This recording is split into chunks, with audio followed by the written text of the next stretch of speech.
Chronological Bible reading for January 13. Job chapter 35, chapter 36, and chapter 37. Here we go. Elihu spake moreover and said, Thinkest thou this to be right, that thou sayest, My righteousness is more than God's? For thou sayest, What advantage will it be unto thee, and what profit shall I have, if I be cleansed from my sin? I will answer thee, and thy companions with thee.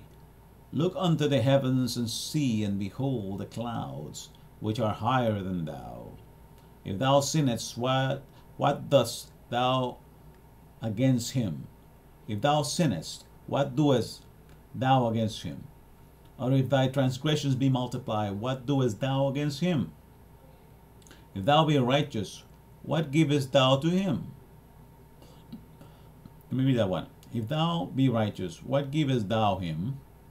Or what receiveth he of thine hand? Thy wickedness may hurt a man as thou art, and thy righteousness may profit the Son of Man. By reason of the multitude of oppression, they make the oppressed to cry. They cry out by reason of the arm of the mighty. But none saith, Where is God my Maker, who giveth songs in the night, who teacheth us more than the beasts of the earth, and maketh us wiser than the fowls of the heaven? There they cry, but none giveth answer because of the pride of evil men. Surely God will not hear vanity, neither will the Almighty regard it. Although thou sayest, Thou shalt not see him, yet judgment is before him. Therefore trust thou in him. But now, because it is not so, he hath visited in his anger, yet he knoweth it not in great extremity. Therefore doth Job open his mouth in vain, he multiplied words without knowledge. Job chapter 36. Elihu also proceeded and said, Suffer me a little, and I will show thee that I have yet to speak on God's behalf. I will fetch my knowledge from afar, and will ascribe righteousness to my Maker. For truly my words shall not be false. He that is perfect in knowledge is with thee. Behold, God is mighty, and despiseth not any. He is mighty in strength and wisdom. He preserveth not the life of the wicked, but giveth right to the poor. He withdraweth not his eyes from the righteous, but with kings are they on the throne. Yea, he doth establish them forever, and they are exalted. And if they be bound in fetters, and beholden in course of affliction, then he showeth them their work, and their transgressions, that they have exceeded. He openeth also their ear to discipline, and commanded that they return from iniquity. If they obey and serve him, they shall spend their days in prosperity, and their years in pleasures. But if they obey not, they shall perish by the sword, and they shall die without knowledge. But the hypocrites in the heart heap up wrath. They cry not when he bindeth them. They die in youth, and their life is among the unclean. He delivereth the poor in his afflictions, and openeth the ears in oppression.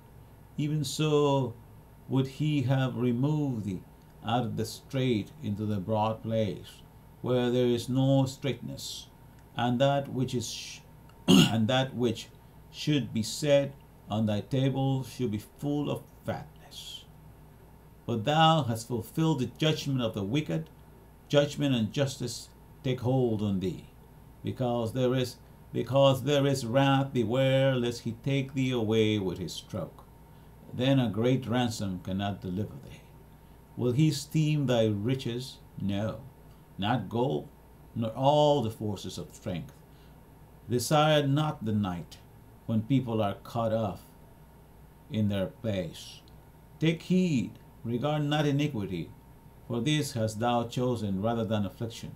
Behold, God exalted by his power. Who teacheth like him? Who hath enjoined him his way? Or who can say, Thou hast wrought iniquity? Remember that thou magnify his work, which men behold. Every man may see it, man may behold it afar off. Behold, God is great, and we know him not. Neither can the number of his years be searched out. For he maketh small the drops of water. They pour down rain according to the vapor thereof, which the clouds do drop and distill upon men abundantly. Also can any understand the spreadings of the clouds, or the noise of his tabernacle? Behold, he spreadeth his light upon it, and covereth the bottom of the sea. For by them judgeth he the people. He giveth meat in abundance. With clouds he covereth the light, and commanded it not to shine by the cloud that cometh betwixt. The noise thereof showeth concerning it, the cattle also concerning the vapor.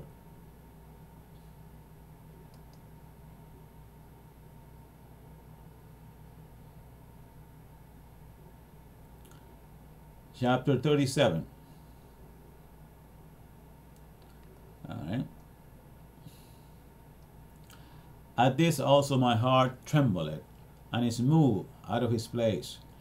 Hear attentively the noise of his voice, and the sound that goeth out of his mouth. He directed it under the whole heaven, and his lightning unto the ends of the earth. After it a voice roareth, he thundereth with the voice of his excellency, and he will not stay them when his voice is heard. God thundereth men marvelously with his voice. Great things doth he, which we cannot comprehend. For he saith to the snow, Be thou on the earth, likewise to the small rain, and to the great rain of his strength. He sealeth up the hand of every man, that all men may know his work. Then the beasts go into dens, and remain in their places. Out of the south cometh the whirlwind, and cold out of the north. By the breath of God frost is given, and the breath of the waters is straitened. Also by watering he wearied the thick cloud, he scattered his bright cloud, and it is turned around about by his counsels, that they may do whatsoever he commanded them upon the face of the world in the earth. He caused it to come, whether for correction, or for his land, or for mercy. Hearken unto this, O Job, stand still, and consider the wondrous work of God. Dost thou know when God disposed them, and caused the light of his cloud to shine? Dost thou know the balancing of the clouds, the wondrous works of him which is perfect in knowledge? How thy garments are warm when when he quiet the earth by the south wind.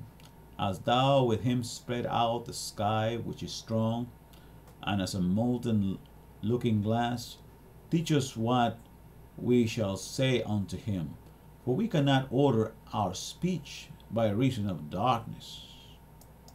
Shall it be told him that I speak? If a man speak, surely he shall be swallowed up. And now men see not the bright light which is in the clouds, but the wind passeth and cleanseth them. Fair weather cometh out of the north, with God is terrible majesty. Touching the Almighty, we cannot find him out. He is excellent in power and in judgment and in plenty of justice. He will not afflict. Men do therefore fear him. He respected not any that are wise of heart.